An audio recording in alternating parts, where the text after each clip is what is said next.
اعوذ باللہ من الشیطان الرجیم بسم اللہ الرحمن الرحیم وَيَقُولُ الْإِنسَانُ أَإِذَا مَا مِتُّ لَسَوْفَ أُخْرَجُ حَيًّا أَوَلَا يَذْكُرُ الْإِنسَانُ أَنَّا خَلَقْنَاهُ مِن قَبْلُ وَلَمْ يَكُ شَيْئًا فَوَرَبِّكَ لَنَحْشُرَنَّهُمْ وَالشَّيَاطِينَ ثُمَّ لَنُحْضِرَنَّهُمْ حَوْلَ جَهَنَّمَ جِثِيًّا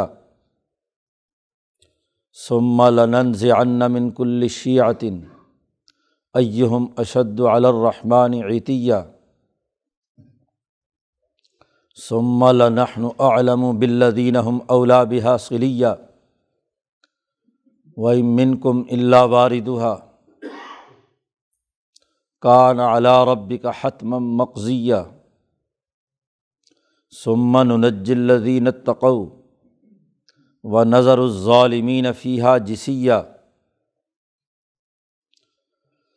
وَإِذَا تُتْلَىٰ عَلَيْهِمْ آيَاتُنَا بَيِّنَاتٍ قَالَ الَّذِينَ كَفَرُوا لِلَّذِينَ آمَنُوا أَيُّ الْفَرِيقَيْنِ خَيْرٌ مَّقَامًا وَأَحْسَنُ نَدِيًّا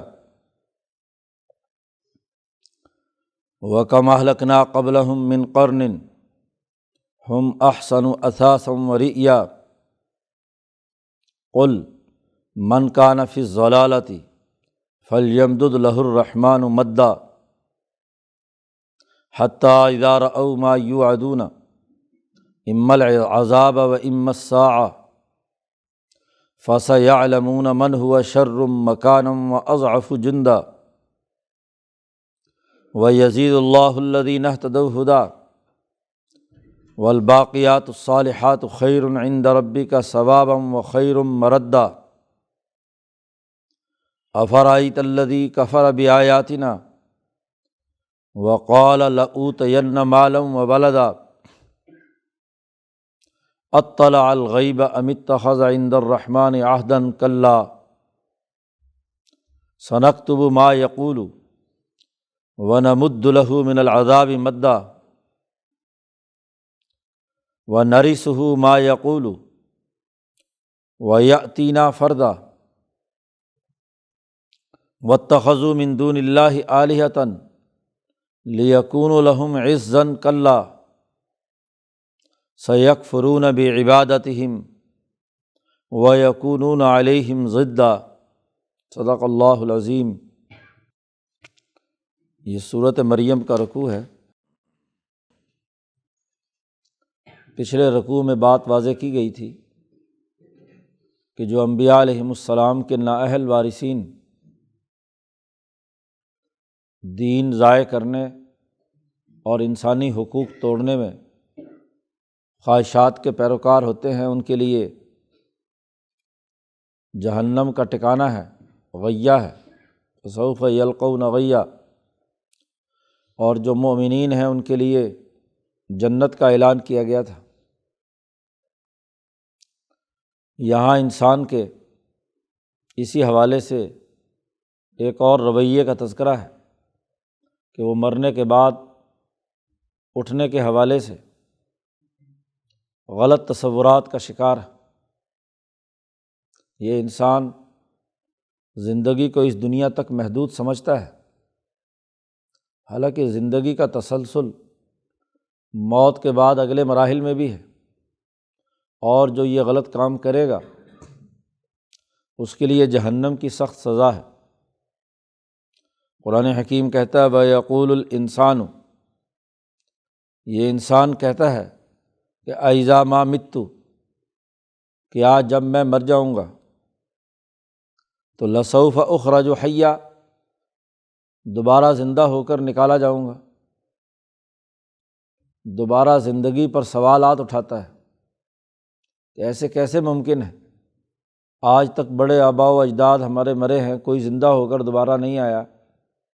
تو یہ بات ہمیں سمجھ میں نہیں آتی کہ مرنے کے بعد، مٹی میں ملنے کے بعد دوبارہ بندہ پیدا ہو کر آ جائے۔ قرآن حکیم نے عقلی دلیل دیتے ہوئے اسے کہا اولا یذکر الانسان، کیا اس آدمی نے اس بات کو یاد نہیں رکھا؟ اس کے سامنے کی یہ بات نہیں ہے کہ انا خلقناہ من قبل ولم یک شیئا، اس سے پہلے ہم نے اسے پیدا کیا ہے جب کہ یہ کچھ بھی نہیں تھا۔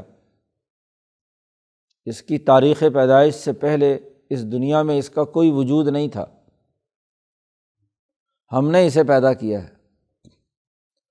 اگر اس کو عدم سے وجود میں لانے کی ہم طاقت رکھتے ہیں، کوئی پروڈکٹ پہلی مرتبہ بنانی مشکل ہوتی ہے، دوبارہ تو پھر اس کی کاپیاں تیار کی جا سکتی جتنی مرضی کر لو۔ ہم نے اس کو پہلے بغیر کسی اس کے پیدا کیا، تو اب دوبارہ کیوں نہیں پیدا کر سکتے؟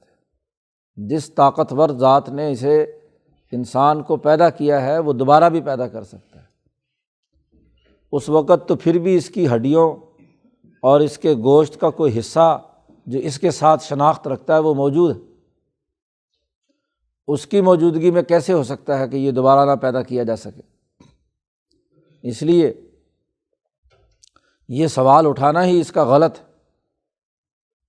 اس بات کو یاد نہیں رکھتا یہ انسان۔ انا خلقناہ من قبل ولم یک شیئا، اس سے پہلے ہم نے اسے پیدا کیا اور یہ کچھ نہیں تھا۔ اگلی آیات میں بڑی سخت وارننگ دی ہے، فوربک، تیرے رب کی قسم، لنحشرنہم، ہم ان تمام کو وہاں جمع کریں گے، حشر برپا کریں گے۔ کوئی انسان اس حشر کے دائرے سے باہر نہیں ہوگا۔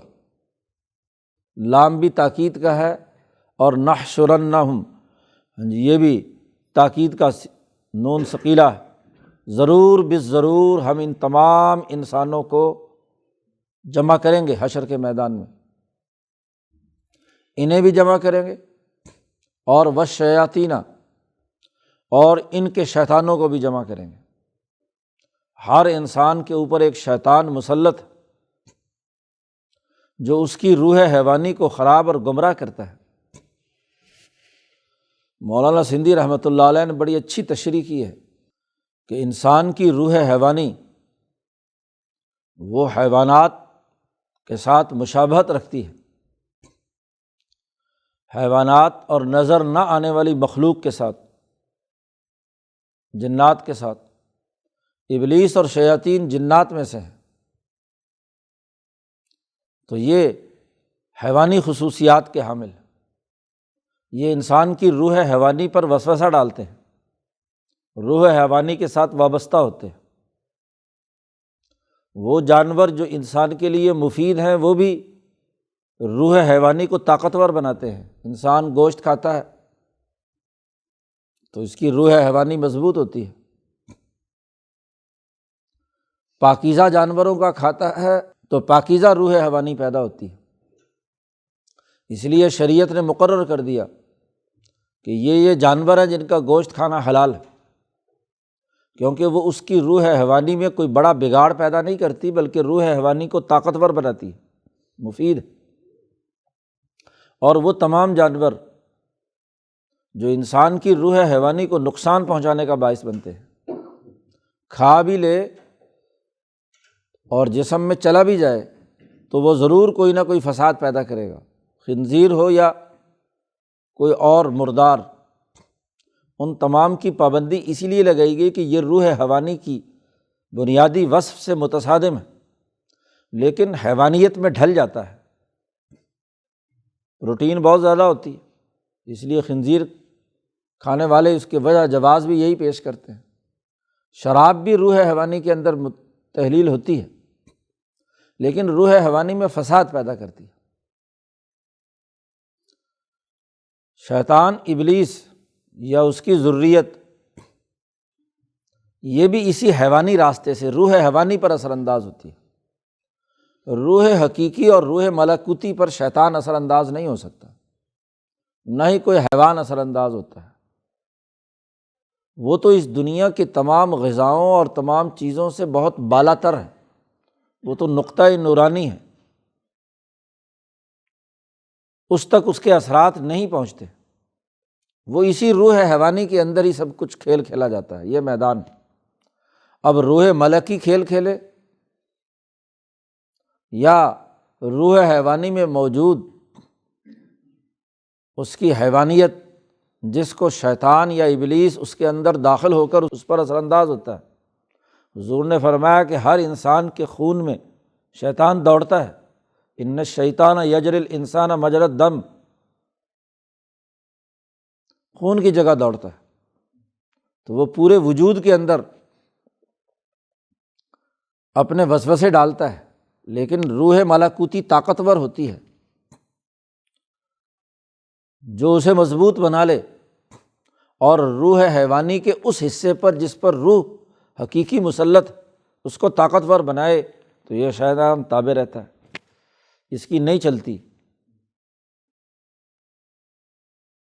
یہ روح کے اندر جو طاقت پیدا کرتا ہے، اس طاقت کو مثبت استعمال کرتی ہے روح حقیقی، اگر وہ غالب ہو، اس کا نظریہ بن گیا، اس کی سوچ بن گئی، تو وہ اس شیطانی اثرات کی مزاحمت کرتی رہتی ہے۔ حضور صلی اللہ علیہ وسلم سے پوچھا گیا، کیا آپ کے جسم میں بھی خون میں شیطان دوڑتا ہے؟ حضور نے فرمایا ہاں، میرا بھی شیطان ہے، لیکن میرا شیطان میرے تابع بنا دیا گیا۔ حضور سوتے وقت جو دعا پڑھتے تھے، اس میں خاص طور پر امت کو سکھلانے کے لیے اخص شیطانی، میرے شیطان کو ذلیل اور رسوا رکھ، میرے تابع رکھ۔ شیطانی کا لفظ خود حضور کی دعا میں شامل ہے۔ اب ہر انسان کے ساتھ اس کا شیطان لگا ہوا ہے، تو قرآن کہتا ہے نحشرنہم والشیاطین، ان کو بھی جمع کریں گے اور ان کے شیطانوں کو بھی ساتھ ہی جمع کریں گے۔ ثم لنحضرنہم، اور پھر ہم ضرور بالضرور ان کو وہاں میدان حشر میں حاضر کریں گے۔ حاضر بھی کہاں کریں گے؟ لنحضرنہم حول جہنم، جہنم کے چاروں طرف، اور حاضر بھی ایسی حالت میں کریں گے کہ جسیہ، کہ یہ اوندھے منہ گرے ہوئے ہوں گے، جہنم کی آگ اور اس کی دہشت کو دیکھ کر بے اختیار گھٹنوں کے بل زمین پہ گر جانا، اسے جسیہ کہتے ہیں۔ ایسے خوف زدہ ہوں گے، ایسا خطرناک منظر ہوگا کہ فوری طور پر نیچے گر پڑیں گے۔ اور آگے جیسا کہ آ رہا ہے، تمام کے تمام جتنے بھی لوگ ہیں، کوئی انسان ایسا نہیں جسے وہاں جہنم کے سامنے نہ کھڑا کیا جائے۔ لنحضرنہم، ان تمام کو ہم حاضر کریں گے جہنم کے ارد گرد، اور ایسے حاضر کریں گے جسیہ۔ ثم لننزعن من کل شیعۃ، ایک اور منظر قرآن حکیم نے بیان کیا، پھر ہم ضرور بالضرور ہر شیعہ، ہر فرقے میں سے، شیعہ فرقے کو کہتے ہیں، ہر فرقے میں سے ایہم اشد علی الرحمن عتیہ، ہر قوم میں جو سب سے بڑا اکڑ باز ہوگا اللہ کے سامنے، دنیا میں جو زیادہ اکڑتا رہا، فرعون، نمرود، شداد، ابو جہل، قیصر، کسریٰ، جتنے بھی متکبرین، عتیہ، تکبر اور غرور کرنے والے، اکڑ باز، ان تمام کو الگ کر لیں گے۔ خاص طور پر انہوں نے انسانوں کو گمراہ کیا، ظلم کیا، بلکہ باقی قوم تو ان کی اتباع میں چلتی رہی، تو جتنے مستکبرین ہیں ان کو الگ کر لیں گے۔ ثم لنحن اعلم بالذین هم اولی بها صلیہ، پھر ہم خوب جانتے ہیں کہ ان میں سے کون اس جہنم میں داخل ہونے کے لیے سب سے زیادہ قابلیت رکھتا ہے، بہت قابل ہے، جس نے زیادہ جرائم کیے ہیں، زیادہ انسان دشمنی کا کردار ادا کیا ہے، زیادہ شیطان بنا رہا ہے، ہم انہیں جہنم میں جس کو سب سے پہلے داخل کرنا ہے تو ہم اچھی طرح خوب جانتے ہیں۔ اور پھر ایک بڑی اہم بات اللہ پاک نے فرمائی، وَإِن مِّنكُمْ إِلَّا وَارِدُهَا، تم میں سے کوئی انسان ایسا نہیں ہے جو جہنم کے کنارے نہ پہنچے، ہر ایک کو جہنم میں داخل ہونا ہے۔ جنت میں جانے کا راستہ بھی جہنم سے گزر کر جائے گا۔ جہنم میں داخل ہر ایک نے ہونا ہے، چاہے نبی ہو، ولی ہو، مومن ہو، نیک ہو، اچھا ہو، برا ہو، ہر ایک کو جہنم میں ایک دفعہ ضرور داخل ہونا ہے۔ ام منکم، عموم پیدا کر دیا، نفی کے بعد استثناء ہے، قاعدہ کلیہ ہے، ہر ایک، منکم، تم میں سے کوئی آدمی ایسا نہیں بچے گا، الا واردھا، مگر یہ کہ اسے جہنم میں داخل ہونا ہے۔ ورود کہتے ہیں کسی کی آمد کو، تو ہر ایک کو جہنم میں داخل ہونا ہے، کوئی بھی ہو۔ پل صراط جسے کہا جاتا ہے وہ جہنم کے اوپر سے تو گزر کر جانے والا معاملہ ہے، جہنم میں داخل ہوگا۔ اب کوئی تو اس پل صراط میں سے کیا ہے، کامیاب ہے، جس کا حدیث میں تفصیلی تذکرہ ہے، کوئی ہوا کی مانند گزر کر جہنم کے اوپر سے گزرنا ہے، کوئی کسی طریقے سے، کوئی دوڑ کر، کوئی چل کر، کوئی گر کر، کوئی پڑھ کر، اگر گزر گیا۔ اور آگے قرآن نے کہا ہے، اور یہ اس بات کو مزید آگے تاکید کے جملے سے کہا ہے، کان علی ربک حتما مقضیہ، یہ تیرے رب نے اپنے اوپر قطعی اور لازمی فرض کر لیا ہے کہ ہر ایک کو جہنم میں داخل ہونا ہے۔ پہلے ام منکم الا واردھا بڑی تاکید کے ساتھ کہا، اور پھر اگلی بات کہی کہ کان علی ربک، تیرے رب پر یہ وعدہ بالکل حتمی، قطعی، طے شدہ ہے، اس کا قضا جاری ہو چکی ہے، فیصلہ جاری ہو چکا ہے کہ کوئی انسان بھی جہنم سے گزرے بغیر نہیں جا سکتا آگے۔ پھر کیا ہوگا، ثم ننجی الذین اتقوا، جہنم میں داخل کرنے کے بعد جو متقی ہیں ان کو ہم نجات دیں گے، اور ان کی نجات کا وہی طریقہ ہے کہ جس کے جس درجے کے اعمال ہوں گے، ان اعمال کے مطابق، تقویٰ کے مطابق، وہ اس جہنم کے اوپر جو پل بنا ہوا ہے، پل صراط، اس میں سے جو اپنی اعمال اور صلاحیتوں کے مطابق اس جہنم کے فیض سے گزر جائے گا۔ آج آپ سمندروں میں، فضاؤں میں ٹنل بناتے ہو، تو ٹنل اسی لیے ہے کہ اس میں سے گزر کر 950 کلومیٹر کی ٹنل بنائی ہے روس اور ترکی نے، جس میں سے گیس جائے گی بحرہ اسود میں، سیاہ ترین سمندر کے اندر، جہاں کوئی حیات باقی نہیں رہتی، وہاں سے ٹنل گزار دی۔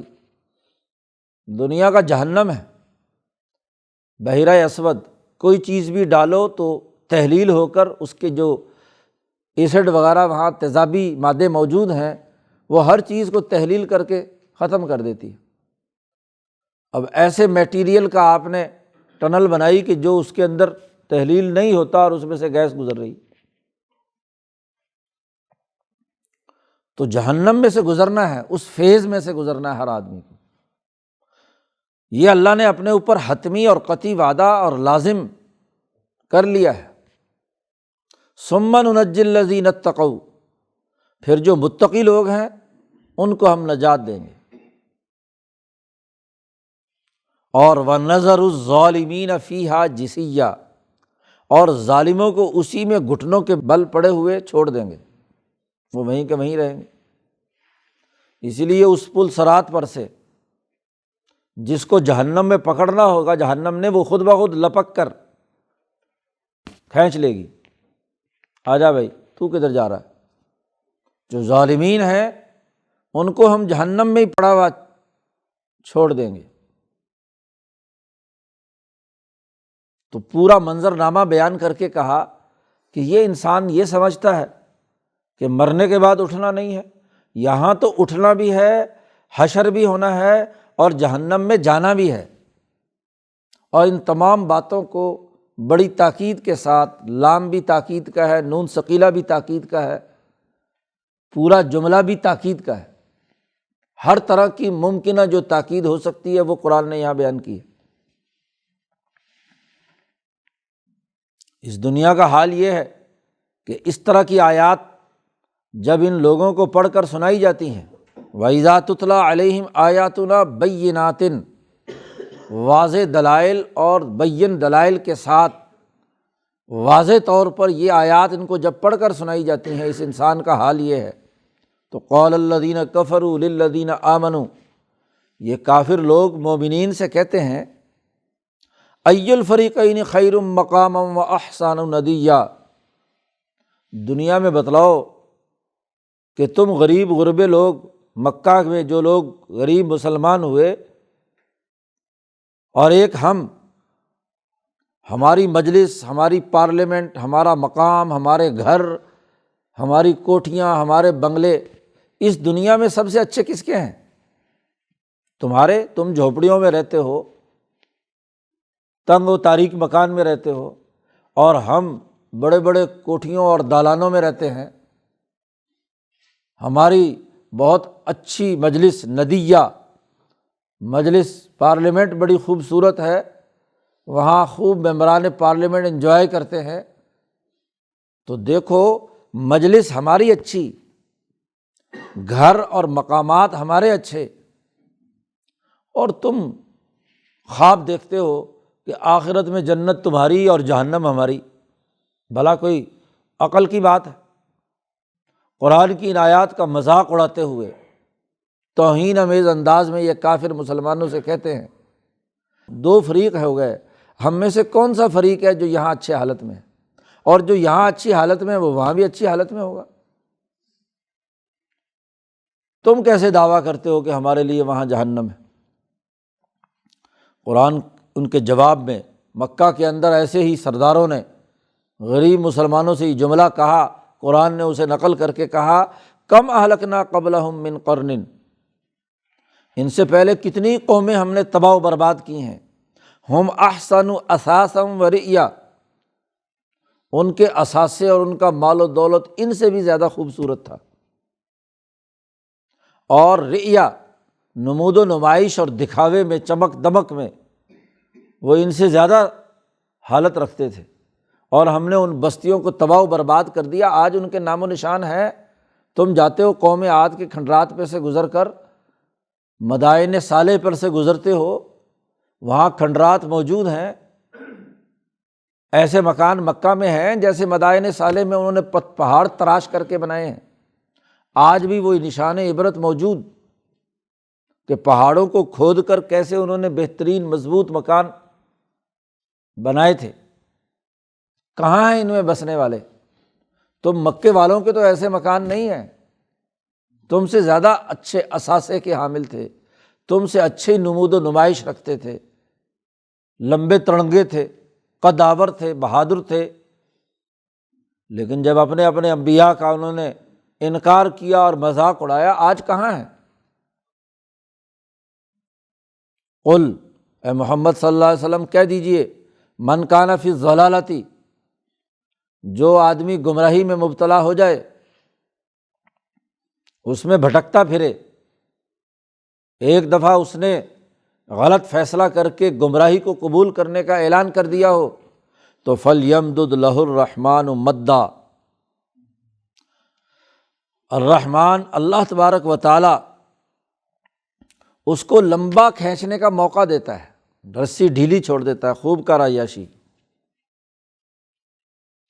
پیچھے گزر چکا، کُلًّا نُمِدُّ ہؤلاء وہؤلاء من عطاء ربک، دنیا دارالامتحان ہے، اس لیے یہاں تو ہم نہیں روکیں گے، یہاں تو پرچہ حل کرنے کے لیے تمہیں دیا گیا ہے، جو غلط لکھنا چاہے گا اس کی بھی مدد کریں گے۔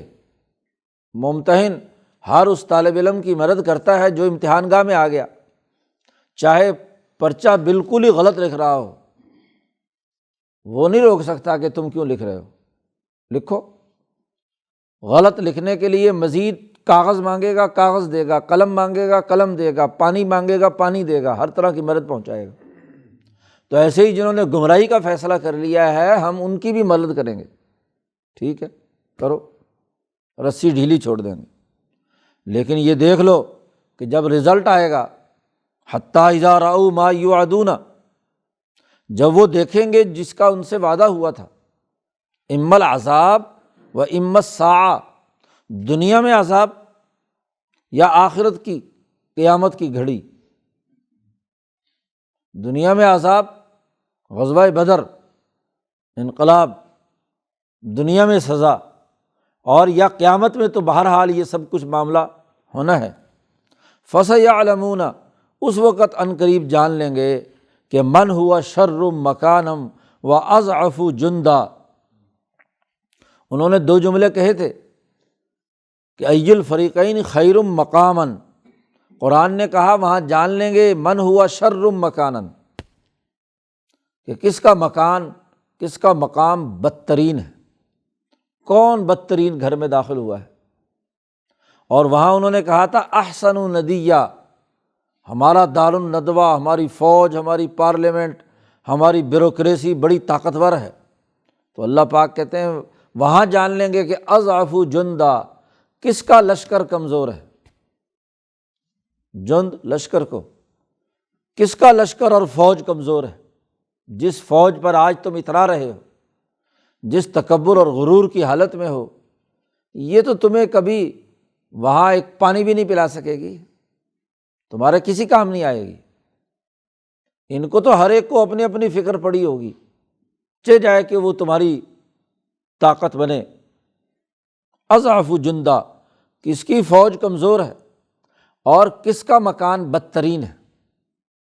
اس وقت تو پرچہ حل کرنے کا معاملہ ہے، اس لیے ہم یہاں کچھ نہیں کہتے، جو تکبر کرتا ہے اس کو اسی راستے پر چلنے دیتے ہیں، چل بھائی۔ لیکن جب رسی ڈھیلی دوبارہ گرفت میں آتی ہے تو پھر اس کے نتیجے میں اما العذاب و اما الساعہ۔ اسی طریقے سے جو لوگ ہدایت کا راستہ چنتے ہیں، صبر و استقامت کے ساتھ، اعلیٰ نظریے کے ساتھ، خدا پرستی اور انسان دوستی کا نظام قائم کرنے کی جدوجہد کے ساتھ، نظریے کے ساتھ آگے بڑھتے ہیں، وَيَزِيدُ اللَّهُ الَّذِينَ اهْتَدَوْا، الَّذِينَ اهْتَدَوْا، جو ہدایت حاصل کری جنہوں نے، ان کی ہدایت میں ہم اضافہ کر دیتے ہیں۔ وَالَّذِينَ جَاهَدُوا فِينَا لَنَهْدِيَنَّهُمْ سُبُلَنَا، جو ہمارے راستے میں جدوجہد کا اختیار کرتے ہیں ہم ان کو مزید آگے راستے بتلاتے رہتے ہیں، نئے نئے پہلو ان کے سامنے ہدایت کے واضح کرتے ہیں۔ وہ ہر گزرتے دن کے ساتھ آگے بڑھتے جاتے ہیں۔ جیسے گمراہوں کی مدد کی ہم نے، ایسے ہی ان سچے لوگوں کی جو ہدایت کے راستے پر چلنا چاہتے ہیں ان کی بھی ہم مدد کرتے ہیں۔ وہی بات کہ ان کی بھی مدد کی اور ان کی بھی مدد کی، کُلًّا نُمِدُّ ہؤلاء وہؤلاء من عطاء ربک۔ اور یاد رکھو والباقیات الصالحات خیر، وہ جو ہدایت کے راستے پر بڑھ رہے ہیں اور انہوں نے وہ اچھے عمل کیے جو ان کی روح کے ساتھ باقی رہے۔ جب شیطان کے زیر اثر روح حیوانی کام کرتی ہے تو وہ دنیا کا عارضی لذت ہوتی ہے، اور وہ عارضی لذت دنیا فنا ہوتے ہی ختم ہو جاتی ہے۔ لیکن جب کوئی کام روح حیوانی کرتی ہے ایسا جو انسان دوستی اور خدا پرستی کا ہے، وہ اس دنیا کے فنا ہونے کے بعد فنا نہیں ہوتا، وہ روح کے ساتھ وابستہ رہتا ہے ہر مرحلے میں۔ دنیا فنا ہوئی تو دنیا ختم، لذت بھی ختم، وہ تو عارضی اور وقتی تھی۔ اس کے جو مابعد اثرات ہیں برے، وہ روح کے ساتھ وابستہ ہو گئے۔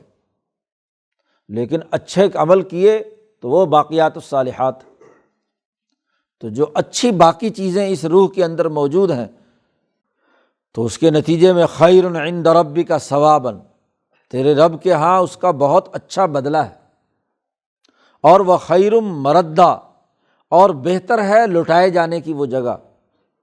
یعنی وہ عمل جو انسانیت نے اللہ کے لیے اور اللہ کی مخلوق کے لیے کیے، ان اعمال کا بدلہ لوٹایا جائے گا، اس عمل کا فائدہ سامنے آئے گا۔ اس کے بعد قرآن نے ایک واقعہ بیان کیا، اس واقعے کے تناظر میں اگلی آیات نازل ہوئیں۔ حضرت خباب بن ارت رضی اللہ تعالیٰ عنہ روایت کرتے ہیں، کنت رجلا قینا، میں ایک لوہار تھا مکہ میں، میں نے ایک مکے کا سردار تھا عاص بن وائل، اس کا کوئی کام کیا تھا تو اس کی مزدوری بنتی تھی، تو میں مزدوری لینے کے لیے گیا اس کے پاس کہ میں نے کام کیا، اس کے پیسے دو۔ تو عاص بن وائل نے کہا کہ مزدوری تمہیں تب ملے گی جب تم نعوذ باللہ محمد صلی اللہ علیہ وسلم سے برات کا اعلان کرو، کافر بنو، ہماری پارٹی میں آؤ گے تو مزدوری ملے گی۔ اس نے کہا یہ کیسے ہو سکتا ہے، جان جا سکتی ہے، میں حضور کو نہیں چھوڑ سکتا، کیونکہ حضور کے ساتھ شامل ہونے سے آخرت میں کیا ہے، انعامات ملیں گے، میں ان سے محروم ہوگا۔ اس نے کہا اچھا ٹھیک ہے، آخرت میں تو کیا ہے، میرے سے مزدوری لے لینا۔ جی تو اگر اب میری بات نہیں مانتا اور مزدوری مانگتا ہے تو تیری مزدوری میرے ذمے قرض ہے، اور میں جب آخرت میں آؤں گا، تیرا خیال ہے نا دوبارہ مر کر اٹھیں گے، تو اسی وقت تو میرے سے مزدوری مانگنا تو میں تجھ سے مزدوری دے دوں گا۔ یہ تکبر اور غرور اس نے کیا، قرآن نے اس کا نقشہ کھینچا ہے۔ افرأیت الذی کفر بآیاتنا، حضور سے کہا جا رہا ہے کیا آپ نے دیکھا نہیں اس آدمی کو جس نے ہماری آیات کا انکار کیا، اور وقال، اور وہ کہتا ہے لأوتین مالا وولدا، مجھے ضرور مل کر رہے گا آخرت میں بھی مال بھی اور اولاد بھی۔ دنیا میں بڑی اولاد تھی اور مال بھی تھا، تو عاص بن وائل جس کے پاس مال و دولت سب کچھ اور اولاد بھی تھی، خاندان بھی تھا، تو وہ کہتا ہے کہ آخرت میں مجھے ضرور مل کر رہے گا یہ مال، تو جب تو اس وقت آئے گا تو اس وقت مجھ سے مزدوری مانگ لینا، میں تجھے مزدوری دے دوں گا۔ قرآن کہتا ہے اطلع الغیب، کیا اس نے غیب میں جھانک کر دیکھا ہے کہ تجھے اسے ضرور مال ملے گا؟ دو ہی شکلیں ہو سکتی ہیں، یا تو اس نے غیب کا مشاہدہ کر لیا،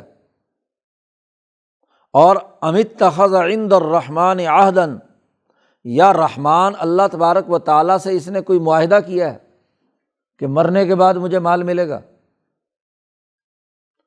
دو ہی صورتیں ہوتی ہیں، مستقبل میں کسی سے معاہدے سے مال ملتا ہے یا خود جا کر دیکھا ہے۔ تو کیا اس نے جھانک کر دیکھا ہے غیب میں کہ اس کو مال ملے گا، یا رحمان سے کوئی اس نے معاہدہ اور تحریر لکھوا لی ہے؟ کلا، ہرگز ہرگز ایسی بات، نہ اس کو غیب میں دیکھنے کی اہلیت ہے، اور نہ ہی رحمان نے اس کو کوئی پٹا لکھ کر دیا ہے کہ یہ تجھے ضرور مال ملے گا۔ اصل بات کیا ہے، سنکتب ما یقول، اس نے جو یہ غلط بات کہی ہے ہم نے ریکارڈ کر لی، لکھ لی ہے، اور وَنَمُدُّ لَهُ مِنَ الْعَذَابِ مَدًّا، اور اسی عذاب کے اندر اس کو ہم مزید لمبا چھوڑ دیں گے۔ دنیا کے اندر مزید یہ تکبر اور غرور، غلط راستہ اس نے اختیار کیا ہے، تو اس غلط راستے پر عذاب میں اس کی رسی مزید ڈھیلی چھوڑ دیں گے۔ یہ تو کہتا ہے مجھے آخرت میں مال ملے گا، اس کا مال تو معاملہ یہ ہے کہ نارثہ ما یقول، جو کچھ اس نے کہا ہے اس کے وارث ہم ہوں گے۔ یہ تو دنیا میں بھی اپنا مال استعمال نہیں کر سکے گا، اس کے مرنے کے بعد مال ہم مسلمان استعمال کریں گے۔ اور وَيَأْتِينَا فَرْدًا، ہمارے پاس ہی آئے گا اکیلا۔ کیا ہوا، اللہ میاں نے مال بھی لے لیا، اولاد بھی لے لی۔ یہی عاص بن وائل ہے جس کے بیٹے ہیں حضرت عمر بن العاص رضی اللہ تعالیٰ عنہ، دو بیٹے تھے، دونوں ہی مسلمان ہو گئے باپ کی زندگی میں۔ تو ہم نے دنیا میں اور مرنے کے بعد اس کا مال ظاہر ہے ان کی وراثت میں آیا، تو وہ مال بھی تو ہم نے استعمال کیا، دین کے غلبے کے لیے استعمال ہوا۔ یہ تو اپنا مال بھی استعمال نہیں کر سکا، اپنی اولاد بھی استعمال نہیں کر سکا، دنیا میں نہیں کر سکا تو آخرت میں کیسے کر سکتا ہے یہ؟ تو یہ بیٹے بھی ہم نے لے لیے، یاتینا فردا، وہاں ہمارے پاس یہ بالکل اکیلا آئے گا، کوئی بیٹا بھی اس کے ساتھ نہیں ہوگا، کوئی بیوی اس کے ساتھ نہیں ہوگی۔ یہ کہتا ہے مجھے وہاں مال اور اولاد ملے گی، یہ تو وہاں اکیلا آئے گا، دنیا میں اس کی اولاد اور مال ہم نے چھین لی، وہ ہمارے پاس آ گئی۔ واتخذوا من دون اللہ آلہۃ، اصل بات یہ ہے کہ انہوں نے اللہ کو چھوڑ کر خود ساختہ بت بنا رکھے ہیں۔ لیکون لہم عزا، اور یہ اتنے سارے 360 بت اس لیے بنائے ہیں کہ یہ عزت حاصل کرنا چاہتے ہیں۔ مقابلہ ہے کہ کس کے پاس کتنے خدا ہیں جی، بھلا خداؤں کے زیادہ ہونے سے عزت حاصل ہوتی ہے؟ لیکون لہم عزا، قرآن کہتا ہے کلا، ہرگز ہرگز نہیں، مجھے چھوڑ کر جتنے لاکھوں کروڑوں بھی خدا بنا لیں تو عزت نہیں۔ سیکفرون بعبادتہم، یہ جن کو انہوں نے خدا بنا رکھا ہے ان قریب یہی ان کی عبادت سے انکار کریں گے۔ حشر کے میدان میں ہر وہ چیز جس کی عبادت کی گئی، اللہ میاں اس سے پوچھے گا کہ تو راضی ہے کہ تیری یہ عبادت کریں؟ پتھر سے پوچھے گا، درخت سے، قبر سے، حتیٰ کہ اگر نبی ہیں تو نبیوں سے، عیسیٰ علیہ السلام سے پوچھے گا کہ آنت قلت للناس وامی الہین من دون اللہ، تو نے لوگوں سے کہا تھا کہ مجھے اور میری ماں کو خدا بنا لو، ہر ایک سے پوچھا جائے گا۔ اور وہاں یہ سب یہ کہیں گے کہ نہیں، ہم نے تو نہیں کہا، ہم تو اس غلامی پر، ان کے اپنے آپ کو غلام بنانے اور عبادت پر راضی نہیں ہیں۔ وَيَكُونُونَ عَلَيْهِمْ ضِدًّا، ان کے مخالفت میں وہ گواہی دیں گے، ان کی ضد میں گواہی دیں گے کہ انہوں نے اپنے خواہش نفس، اپنی لذتوں اور اپنے مفادات، اپنی سرمایہ پرستی اور انسان دشمنی کے لیے ہمیں اعلیٰ کار بنایا کہ جی ہم ان بتوں کی پوجا کرتے ہیں۔ بت بیچارے کو کیا پتہ کہ اس کے نام پر ظلم کرتے ہیں، انسانیت کے حقوق توڑتے ہیں۔ وَيَكُونُونَ عَلَيْهِمْ ضِدًّا، تو انہوں نے اللہ کو چھوڑ کر جو اپنے لیے بہت سارے خدا بنا کر عزت حاصل کرنے کا کام کیا ہے، یہ کبھی نہیں ہوگا، کلا، ہرگز ہرگز نہیں ہوگا۔ جن کی یہ عبادت کرتے رہے وہی انکار کر دیں گے، وہی ان کے مخالف گواہی دیں گے۔ تو اس رکوع میں قرآن حکیم نے نقشہ کھینچ دیا اور بات واضح کر دی کہ ہر انسان کو جہنم میں داخل ہونا ہے۔ اب جو متقی ہیں ان کو پار کرا دیا جائے گا، اور جو ظالم ہیں وہ اسی جہنم کے اندر گر کر اپنی اپنی سزا بھگتیں گے۔ مسلمان اگر اللہ کا نام ان کے اندر موجود ہے، ایمان ہے، تو اپنے اعمال کی سزا بھگت کر جنت، جہنم سے نکل کر جنت میں جا سکتے ہیں، اور اگر کفر ہے تو پھر ہمیشہ ہمیشہ کے لیے اسی جہنم کا ایندھن رہیں گے، اس کا منہ بند کر کے انہیں وہیں عذاب میں مبتلا کر دیا جائے گا۔ اللہ تعالیٰ قرآن حکیم کو سمجھنے اور عمل کرنے کی توفیق عطا فرمائے۔ اللہم صلی اللہ